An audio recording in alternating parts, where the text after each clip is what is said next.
నమస్తే, బాగున్నారా? Congratulation sir. భోంచేసి వెళ్ళండి. తప్పకుండా. పక్కకి జరుగు. నమస్తే. ఏంది డ్రెస్? ఏంది బుల్రెడ్డి చెప్పలేదా?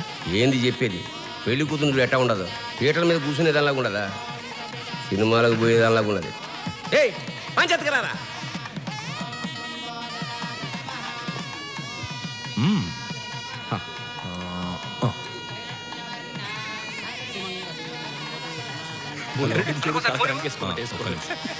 అన్నా ఫోన్.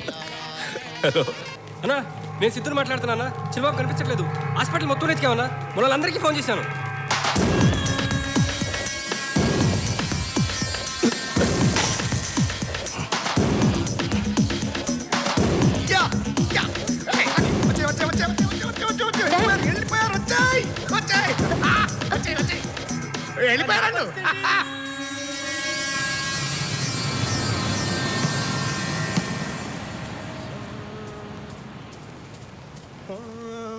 సార్ నేను కూడా కుంఫు నేర్చుకుంటాను సార్. కుంగ్ ఫు నేర్చుకుంటాను నువ్వు కూడా? సార్ సర్టన్లీ నేర్చుకో. ఈరోజు జాయిన్ అయిపోతాను సార్. ఈరోజు జాయిన్ అయిపోతా సార్. చూడు, నీళ్ళు చాలా హుషారు ఉంది. చూడు, కుంగ్ ఫు నేర్చుకుపోయే ముందు వార్మప్ చేయాలి. వార్మప్ చేయడం అంటే తెలుసా? తెలీదు సార్. ఇలా బాడీని బాగా లూజ్ చేసుకో. బాడీని బాగా లూజ్ చేసుకుంటే మనం సార్. అని ఫైటింగ్ చేయబోయే ముందు ఇంకొకసారి వార్మప్ చేసుకొని సార్ సార్ ఓకే. ఏం భయపడకు. నీలాంటి కొత్త కుర్రోళ్ళకి కుంగ్ ఫు నేర్పించడానికి ఇలాంటి బ్యాచ్ని పిలిపిస్తాను. సార్ ఈ బ్యాచ్ తో మనం ప్రాక్టికల్ గా నీకు నేర్పిస్తాను. దాన్ని చూసి నువ్వు బాగా నేర్చుకో. అలాగే ఇది చిన్న ట్రయల్ పార్ట్ లాంటిది. This is all American style boxing. I am going to shout it.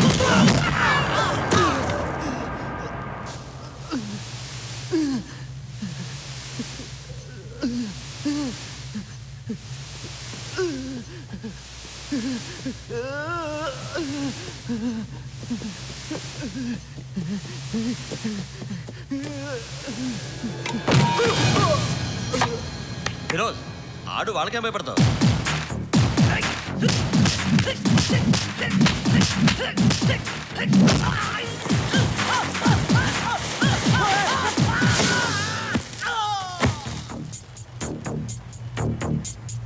Let's go.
ఏంట్రా అందరూ సత్యాగ్రహానికి వచ్చినప్పుడు వస్తున్నారు? ఏయ్, ఇప్పుడు దాకా ఎవరి ప్రాణాలు పోకూడదు చాలా మర్యాద జాగ్రత్త కొట్టినాను. ఇంతమంది చూస్తామంటే నా ఓపిక పోయింది.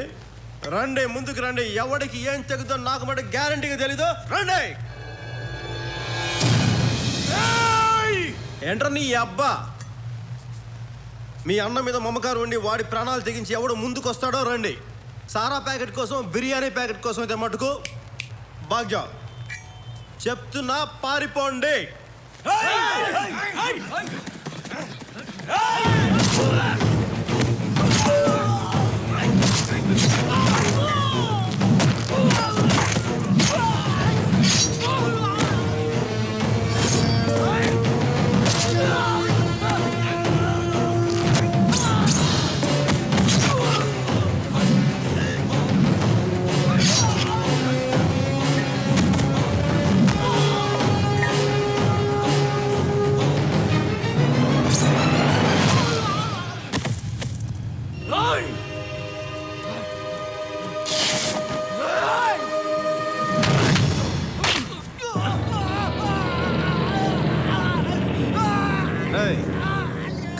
పెంచాల్సిన బాడీ ఒకదాని కదరా, ఏళ్ళకు కూడా పెంచడం మా ఐక్యలా.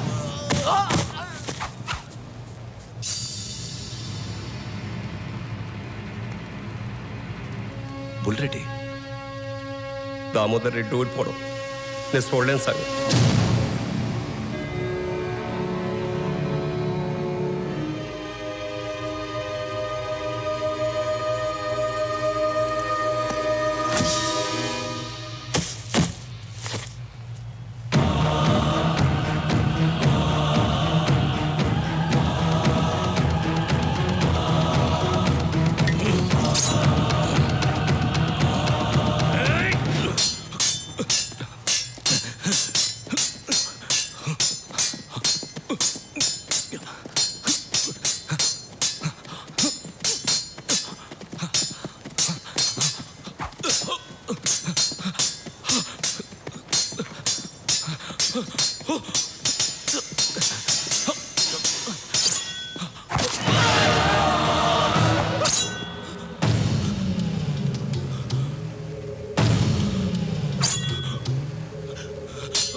ఇదే అంకుల్ భయం అంటే. ఆకలేసినప్పుడు తినడానికి తిండి, తినకపోవడం ఉపవాసం. నిద్ర వచ్చినప్పుడు ఎదురుగా పడుకోవడానికి మంచం ఉండి కూడా పడుకోకపోవడం జాగారు. కోపం వచ్చినప్పుడు చేతిలో కత్తి ఉండి తెగ నరకడానికి తలకాయ ఉండి కూడా నరక్కపోవడమే మానవత్వం. అది నాలో ఉంది. నీలో ఉందా? నీలో ఉందా?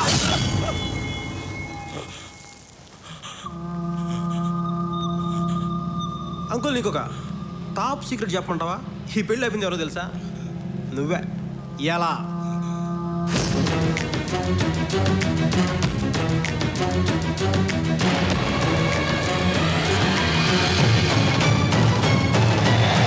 పులిలా తిరగాల్సిన వాడు పేషెంట్ల విక్రమ్ హాస్పిటల్లో బెడ్ మీద పడున్నాడు. ఎస్, నేరుగా విక్రమ్ హాస్పిటల్ పోయినా, నర్సుకి 4,000 కొట్టినా, వాచ్మెన్కి 1000 కొట్టినా, మొత్తం హాస్పిటల్ మొత్తం తీసుకుపోని చెప్పుండు. ఏం అక్కర్లని చెప్పి నీ కొడుకుని కిడ్నాప్ చేసి తీసుకొచ్చిన. ఇప్పుడు కిడ్నాప్ చేసి ఏడ దాచాలి? Come on Sanjay Sahu, you are a brilliant boy. Think. Sanjay Sahu brilliant idea వచ్చింది. ఆ బ్రిలియంట్ ఐడియా ఏంటంటే, ఓరసి బార్ ఎక్కడ? ఊరోజు బారా జస్ట్ రైట్కి వెళ్ళండి, అక్కడ చౌరస్తా వస్తుంది. అక్కడ ఎవరన్నా నడవరా. నలుగురు వచ్చారు, ముగ్గురు వెళ్తున్నారు, ఇంకోడేమయ్యాడు? నువ్వు పెళ్లికి డెకరేషన్ ఇచ్చిన కారులోనే అదే డిక్కీలోనే దాచా.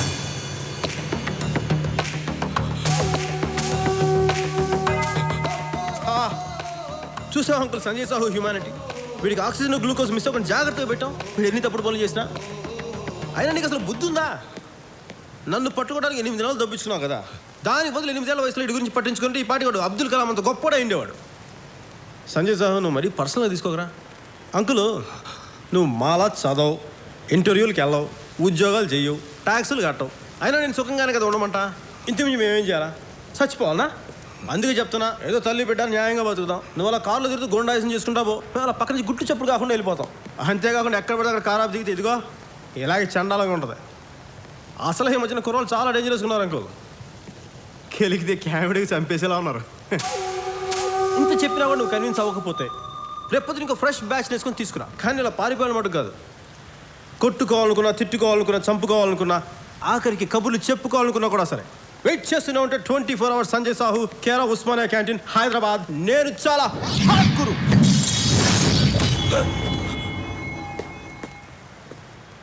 ఆల్కోట్ తెలి దిగిపోయిందండి అంకులు. అధ్యక్ష, దీన్ని బట్టి మనం అర్థం చేసుకోవాల్సింది ఏంటంటే అధ్యక్ష, నాలాంటి పుల్లకాలలో కూడా కొడితే కత్తిల రోడ్లు దిగిపోయిందంటే దీన్ని బట్టి మనం అర్థం చేసుకోవాల్సింది ఏంటంటే ప్రజల సొమ్ముని కాంట్రాక్టర్లు బాగా దోచుకు తినేస్తున్నారు. ఎట్లాగైనా మనం గట్టి చర్యతో ఆపాలి అధ్యక్ష. మీరు చర్యలు తీసుకుంటాను ఆశిస్తూ నేను సెలవు తీసుకున్నాను అధ్యక్ష. హౌ సార్ సార్ సార్ మళ్ళీ ఏంట్రా? అతన్ని చంపకుండా ఎందుకు వదిలేశారు sir? Very smart question my boy. యుద్ధంలో గెలవడం అంటారా శత్రువుని చంపడం కాదు సార్. శత్రువుని ఓడించడం. సార్ ఏం చెప్పాను? ఓడించడం ఓడించడం. సార్. ఓడించడమే యుద్ధం యొక్క లక్ష్యం, ఓకే సార్. చంపడం కాదు. సార్ హ్మ్?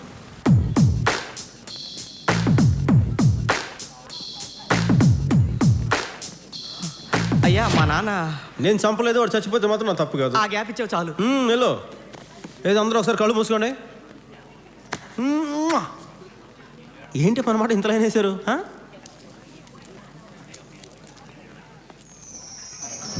ఆ తర్వాత ఎందుకో దామోదర్ రెడ్డి ఎవరితోనూ మాట్లాడలేదు. తన వాళ్ళ ముందు ఓడిపోయాననే అవమానంతోనూ బుల్లిరెడ్డి చనిపోయాడనే బాధ వల్ల అతను మాట్లాడటం మానేశాడు. బాధాకరమైన విషయం ఏంటంటే తన కొడుకుని డిశ్చార్జ్ చేసిన రోజే అతన్ని హాస్పిటల్ అడ్మిట్ చేశారు. రోజు సాయంత్రం మాత్రం అదే పార్క్కి తీసుకొచ్చి అతను కూర్చోబెట్టేవారు. అతను రోడ్డు మధ్యలో ఉన్న కత్తి పిడినే చూస్తూ ఉండేవాడు. భారతదేశంలో ఎన్నో విషయాలు పట్టించుకొని జనం ఆ పిడిని కూడా పట్టించుకోకుండా దాని పక్క నుంచే విడిపోయేవాడు. అదేంటని చెప్పగలిగేది ఇద్దరే. ఒకడు కుంఫు నేర్చుకుంటానికి వచ్చిన కుర్రాడు, రెండు దామోదర్ రెడ్డి.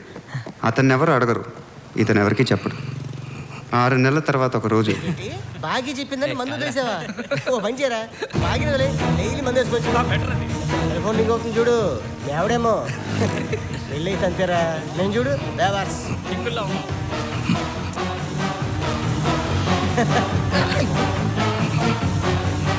కట్టేంట్రా, రోడ్డు మధ్యలో ఉంది.